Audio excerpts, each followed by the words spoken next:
Hi, everyone, and welcome to the Alexa Show. Thank you so much for joining us today. Today, we're doing something just a little bit different. Because of this whole COVID, we've decided to do the Alexa Show virtual. So I have my guest, Jerry Caruso, with us. Jerry, as you heard us speaking before the show, has been on my radio show numerous times, and I've been trying to get him on the Alexa Show so many times that I'm just so excited we could finally meet. Jerry, welcome to the Alexa Show. Thank you for having me. Yeah, because I was supposed to be down there today, right? What was it?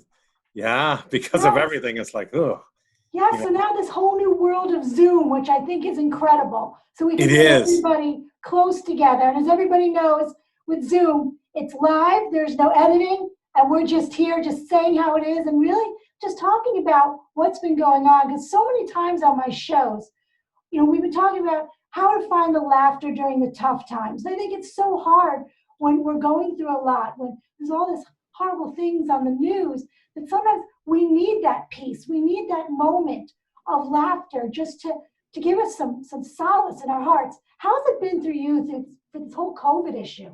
Oh God, it's like since March 18th, I was working alone upstairs in our IT area. Oh my God, I handled all the calls, it's just me.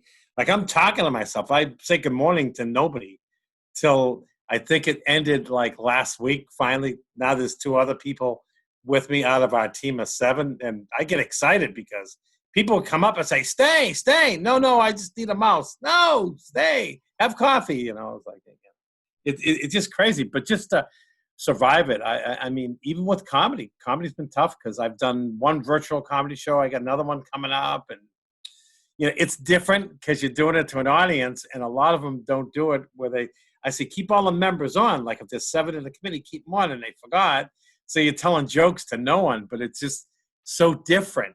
Just to try to make people laugh, and I just pretend there's an audience there. Like I say, how many Italians here? I say, oh, I see a few of you. Okay, all right. And my friend goes, me and my wife are listening as if you were talking to people. I go, well, that's how I got to make it. And then I pause for laughter and stuff, and hope the cat will pipe up or my wife will show up. But it's so different. It's a whole new world. I I think mean, I know things are going to get better. I mean, they're starting to open up everywhere. I don't know how it is down there. I mean, they're starting to. They've definitely started phase one. Things are starting to open up. People are starting to go out a little more, of course, with all the precautions. But I think it's important for things to keep on moving forward, for it to be connected to the community. yep. So many times you've been on my shows, on my radio show, and you do a lot of charity work. Because I want my viewers to understand who haven't seen the show before. You're a stand-up comedian, but you're also a motivational speaker, and you do a lot of comedy with some tough crowds that the audience members are going through some hardships of their lives. Could you tell my viewers a little bit about that? Oh yeah, I mean, there's sometimes I'll do shows for cancer patients at the Hope Lodge in Boston, and they're very appreciative.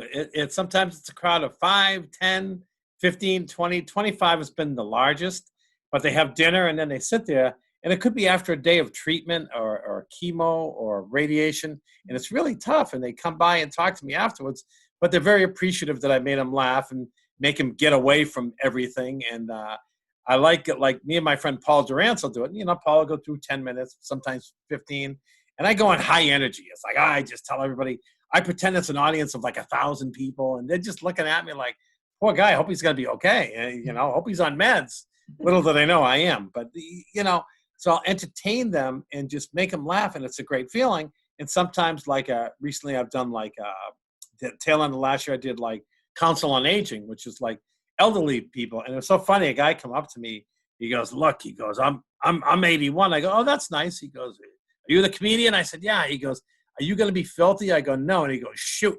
And he walked away. And I thought it was very humorous, and it got me going, but I still kept it clean. But they were so appreciative. And it's so funny. They took donations to pay me because it's usually like a state-run program, and they didn't have much of a budget. They go, we're just going to take donations. I go, don't worry about it. It's 10 minutes from my house, anything to bring a laugh.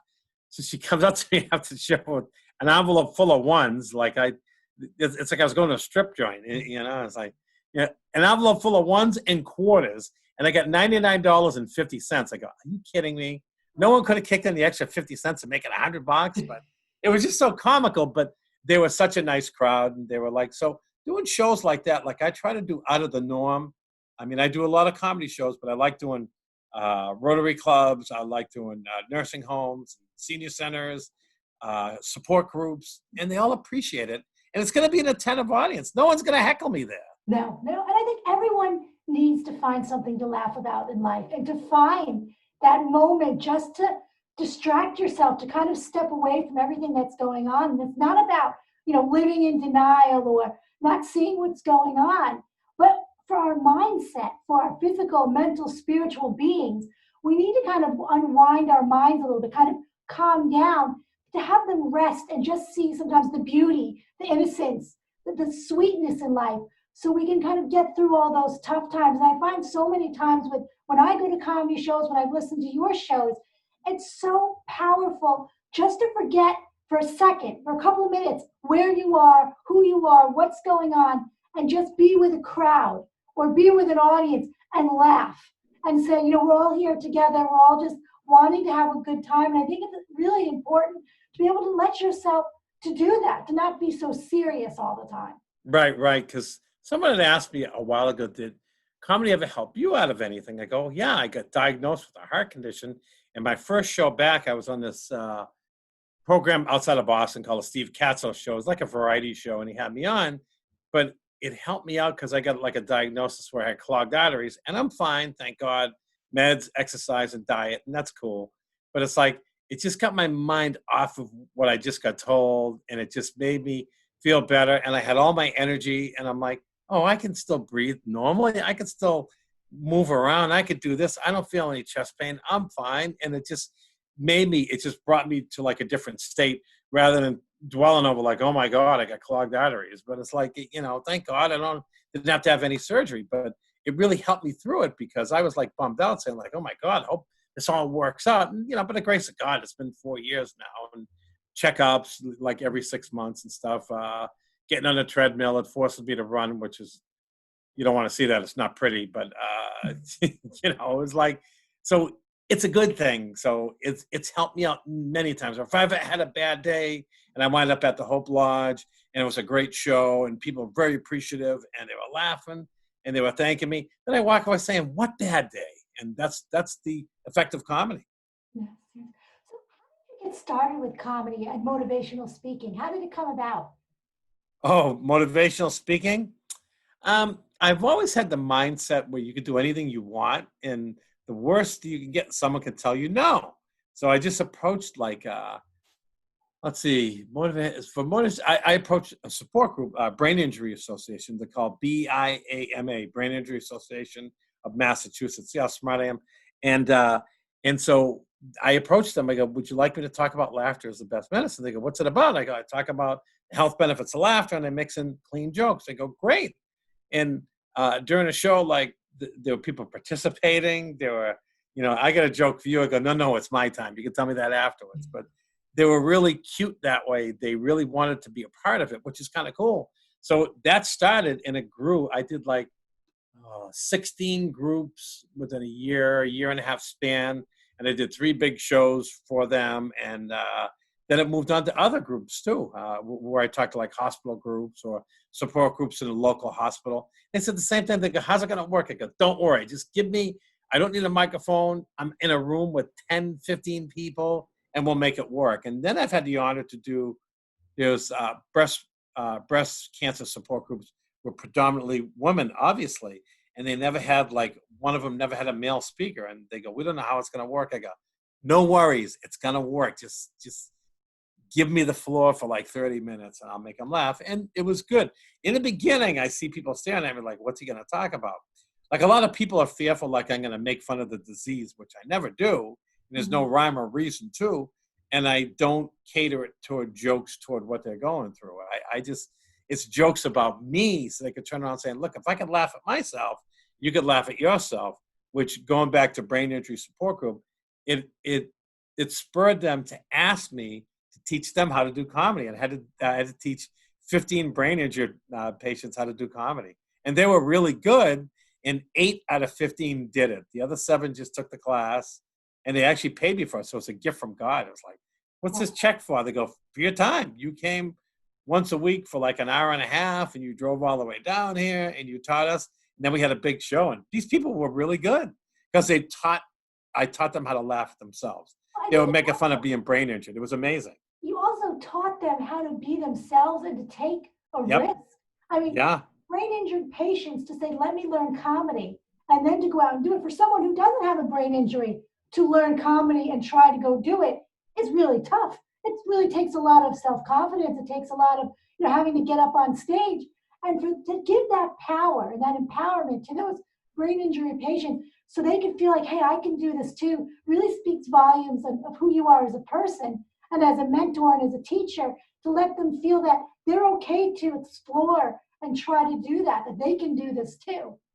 And the funny thing about it is they actually paid me, and I was able to cash a check. But anyway, no, but I think the main thing is that, yeah, just to get them out of their shell. Like one person asked me, this girl who used to be a lawyer, it's sad, she used to be a lawyer. She goes, I can't practice law anymore. I go, yeah, but you could make fun of yourself, and you could try to present a case and twist it. And then she did that. And then she talked about different things that bothered her, what bothered her about being brain injured.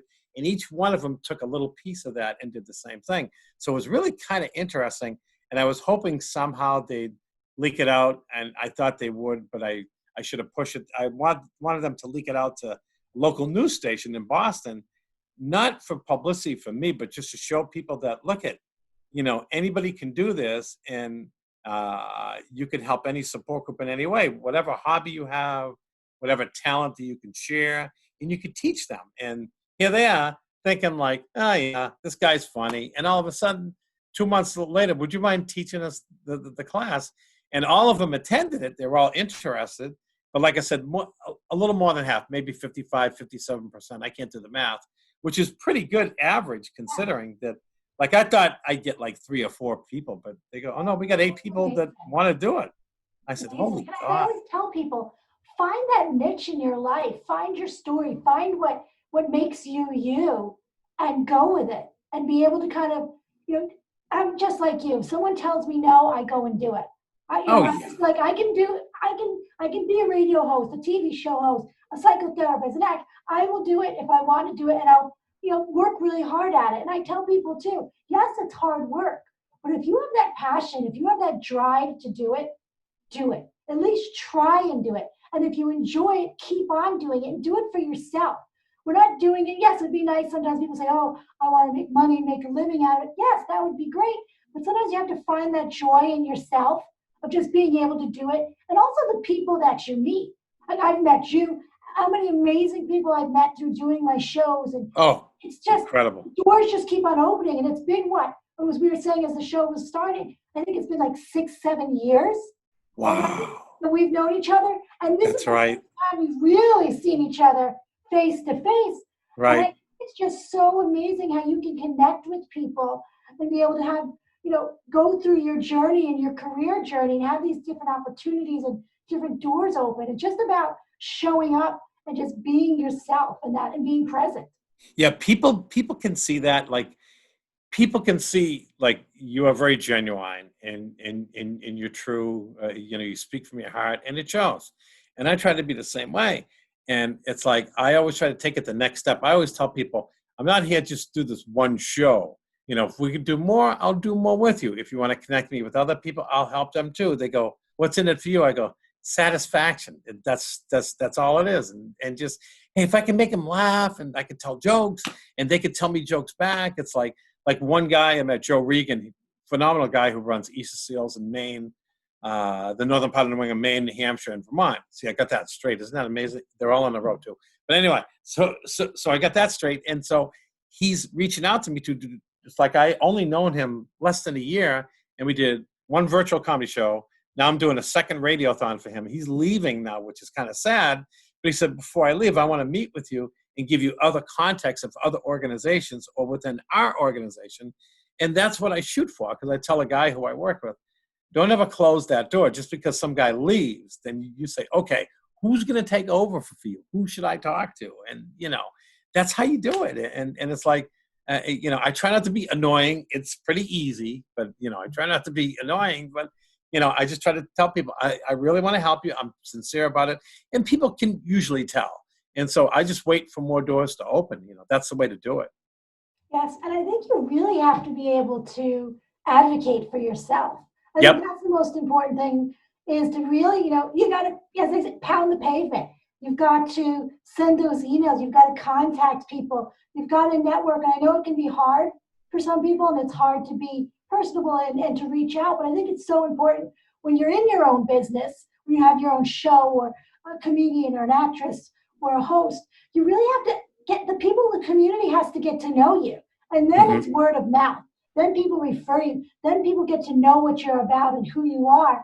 And then you have that built-in audience. But I think in any type of business, there is, especially the performance business, sometimes people think it's just the performance side. But there's the business side. There's a total different side of being that business person, being the marketing person, being your secretary, being able to reach out and contact people and follow up. And it's a lot to do, but I think it's so important, especially when you're doing it, for something that you really love and you're helping other people, it just becomes second nature. Yeah, too many people miss the boat. Like you're right on all that you have to do, all the marketing, all the promoting, all the communication, all the organizing. I mean, it's easy because I'm Italian, so people get afraid when I tell them like, you better hire me. They go, no, no, oh yeah, don't worry about it. But it's like, you have to wear all those different hats. I mean, there's like when I first started doing this back in the '90s, I'd be like, yeah, I'll contact them and I'll wait for them. And if I didn't get an answer, I'd be like, okay, I guess they don't want to talk. And now I learn it's like sometimes they might have missed your email, or sometimes it took a phone call, or sometimes Facebook message, or whatever, LinkedIn message. It's so amazing, and I'm sure you may find this too. You're on LinkedIn too, correct? Yes. And it's like people find out about me. Oh, I see your business growing. It's like, no, I don't want anything to do with you. I want to help your company out. I go, I don't have a company. My company is me. That's all it is. And it's like, you like being popular, but it's like I'm not the new girl coming to high school. Everybody wants to take a peek at it. It's like I'm just a guy out there doing my thing, and I get all these hits from people, business organizers. Oh, and I tell them, look, all I want to do is make people laugh. It's not about the money that I'm going to make. It's about feeling good about doing what I'm doing, and hopefully people get the message like, oh, I can do that too. And I'm not trying to say people copycat, but if they want to just follow my lead and say like, yeah, I think I'll do comedy where I live for elderly groups. Oh, I think I'll do them for support groups. But too many comedians are like afraid of the fact that maybe they're too edgy or they can't clean up their act. I go, yes, you can. You change, you use poo-poo instead of the other word. You just make up the words and they sound funny, and they are funny. And you're still going to make people laugh, and they get the idea. I think it's also, knowing your audience. It's part of, also part of being a performer, also being part of being a psychotherapist. I have to know my client. I have to know who's coming in, but I have to read them while they're there. A paper might say this, and this. And then when they come in the room, it's obviously a different representation. So you have to be flexible enough to read, body cues, what they're saying, how they're holding themselves, their reactions, what works for them, and being able to be open enough to say, that's probably not what really works for me, maybe go this route. So it's also having the flexibility and also being comfortable in your own skin, which does not come overnight. It takes a long time, and I think it's always a work in progress, being comfortable in your own skin. But it's also accepting we're all human. We make mistakes. Nobody's perfect. I think that's what it is. This is our first time doing the virtual show. And, I can honestly say, I didn't know the show started when the show started sometimes. I was talking like the show wasn't even on. That's, we're all human. Nobody's perfect. But I think that's what's really incredible for those that are watching, to know that it's okay to be vulnerable. Yeah. It's okay to put yourself out there. And it's like when you go to meet people, it's not about being professional. You could draw that line, just like I say, you read the person. You could tell but from meeting in person, A, if they have a sense of humor, A, if they're warm, if they're genuine, if they're communicative. I mean, you just don't know. If they let you do all the talking, good luck. You're not going to get anything, Or they'll say, yeah, that's nice. Thanks for stopping by. And it's like, and you've heard of up here, very popular organizations, Dana-Farber Cancer Institute in the Boston area. I'm trying so hard to get in there to do shows for parents, because I know parents, like Dana-Farber can be full of kids, like, or if they have someone in their family going through stuff, have something private, have it aside. And it's been 2 years, and I have one contact in it, and she's trying hard to recommend me. And they say, "Oh, it sounds like a good idea, but you got to go all through this red tape." I go, "Look, it's nothing that I want. All I want to do is be able to do this, and I'll meet any restrictions that they want. But it's like, to me, it's a challenge, so I won't give up. It's like, you know, like not that I have no other choice. I could give up and say, that's a lost cause. But talking to you, it's like, oh yeah, I gotta hit them up again. It's not your fault, but it's just me. But that's how I am. I'll keep knocking at that door and saying like, hey, do you want to talk? Or I'll say, is now not a good time? Or oh no. So eventually I crack people. The funny thing about it is because all the shows that I lost in the past few months, you tell them Italian, the hands are flying, all the shows that I lost, I keep in contact with those people. They go, do you want to reschedule? 9 out of 10 of them want to. And, in some way when things open up. But I offer them either a virtual comedy show or do a Zoom, and we'll tell jokes and we'll do anything. And they look at me like, really? You want to do that? I go, yeah, you could do that and post it and tell people to watch it and make donations. And you'd be surprised. When we did it for Easter sales on May 7th, we raised close to $1,500. It's like, who'd have thought a Zoom thing for an hour would generate that kind of money? But it's $1,500 that they didn't have. So they were very happy. Now they're talking about doing more of those. I go, well, talk about doing live ones, because at least Maine's opening up. I don't care if the audience is full of lobsters. I don't care. Well, I think the most important thing too with this whole thing with Zoom and the pandemic and staying home is, I work also with a lot of clients who don't really leave the house, for physical reasons, for mental health reasons. And really, things haven't been up to par for them technology-wise or service-wise in all different areas, because most people go out and get their services done. And now that they have Zoom and they have all these things, it's a whole new world. And that's why I always do try to look at the positive things. I think it's such a whole new world for all of those who are homebound, either physically or mentally, and who really can't leave their house. This is such a doorway for them. This is such an opportunity for them to reach out, to also be who they want to be, because sometimes being in front of people is so hard. So this is that first step that they can take. So I find it so amazing to have people say, wow, I was able to go to my first AA Zoom meeting today, or NA meeting. I was able to, go to a lecture. I think it's important because so many times people it's hard to show up.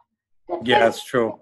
This is kind of that step in between, but it does the job. And I think it's so important for those who couldn't make it out. Now they have the opportunity and they have the taste of it. And hopefully when the restrictions start to lift, those people can start venturing out and people can start really realizing and appreciate everything that we have. Zoom can be like, they should use it. Imagine if people, I don't mean to bring it up, people getting divorced. It's going to be easy. No one's going to be killing each other, They're going to be talking online. Well, I want that. And then the lawyers are, okay, calm down. Let's settle this, instead of being there with all the tension. The tension is lifted. I mean, it's also good, for the mob. No, I'm just kidding. If they want to have a meeting. But I mean, you're right. It opens the doors. It loosens up people, and people be like, oh, I don't mind talking like this. Yet they are talking face to face. But so people that have problems confronting people, this is a good way to do it. Yes. It's a great way to build your confidence, and a great way also to learn about technology. I'm learning more and more about technology as we go along. It's amazing. I mean, this is your first Zoom? This is your first one? I'm doing Zoom sessions with my clients. First Zoom Alexa show. So you're my first Zoom client. This is very exciting. Oh God, I'm a client. People can be like, what's wrong with Jerry again? Well, you're my first Zoom TV show guest. That's okay. That's all right. I'll take both. I mean, like you said, it's just a good way to keep communication open. And then when this gets up there, people can watch and say like, oh my God, it was just like being there. And that's what we want people to think, and people to know that, yeah, you could do this. And now this is a good way for families and friends to talk with all this stuff going on. And we know things are going to get better. I know that. And it's like I'm bottled up because, people say, oh, what's going to happen when you can't hug people anymore? I go, no, it's worse to shake hands. Hugging people is going to be easy, But I'm Italian. I hug, I shake hands, I get close to people. I'm like inches away when I'm performing, because I'm a cop when I perform Murder Mystery for Murder Mystery USA, and I'm inches away from people. Now I got to do the 6 feet thing. It's like, we'll see how that works out. Yes. Because you're still performing, right? I have a lot of plays coming up, and they were saying, are we going to be 6 feet apart? Because we're not sure. They're supposed to be, seen in April and then in May, and they keep being postponed. But I mean, will we be 6 feet apart as actors on the stage? Yeah, good luck there. Oh. I was like, for having my acting background, I'm always like, the show must go on.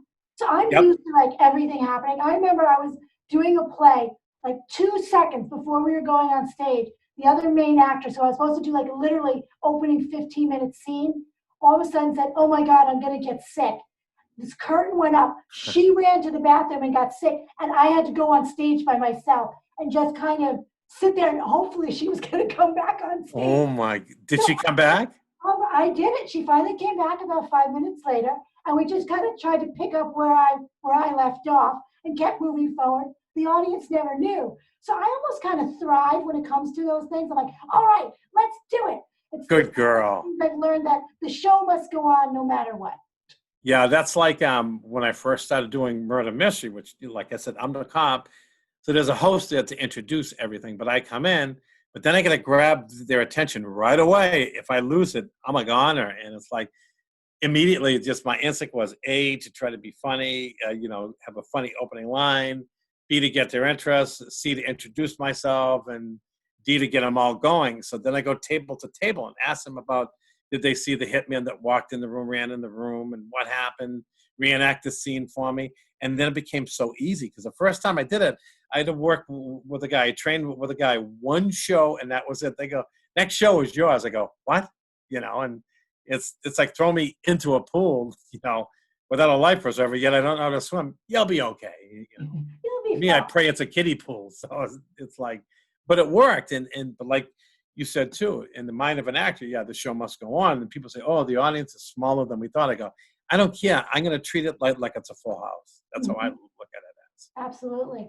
We're almost at the end of the show. How can my viewers find you, follow you, get updates, contact you, book you for a show?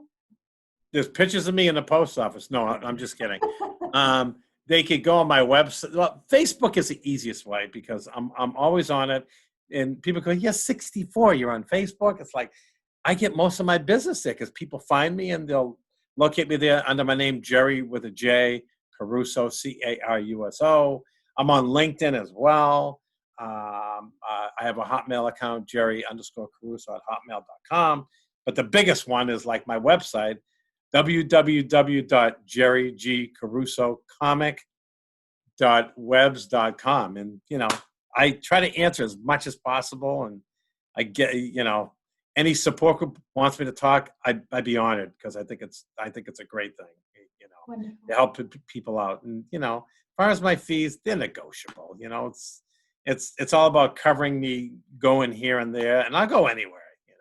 It's just fun. It's just fun. Well, Jerry, I can't wait for us to be in person and for me to give you a big hug because it'll be great to see you in person. But I wanted to thank you so much for coming on the Alexa Show tonight. It's been my pleasure to have you on. Always a pleasure. God bless you, and God bless everyone. And we're going to get through this and just learn how to laugh, and that's how it goes. Yes, God bless you too. And everyone, thank you so much for tuning into the Alexa Show. If you have any questions, show ideas, or you'd like to be a guest, please send an email to alexas29@AOL. Everyone, have a good night and God bless.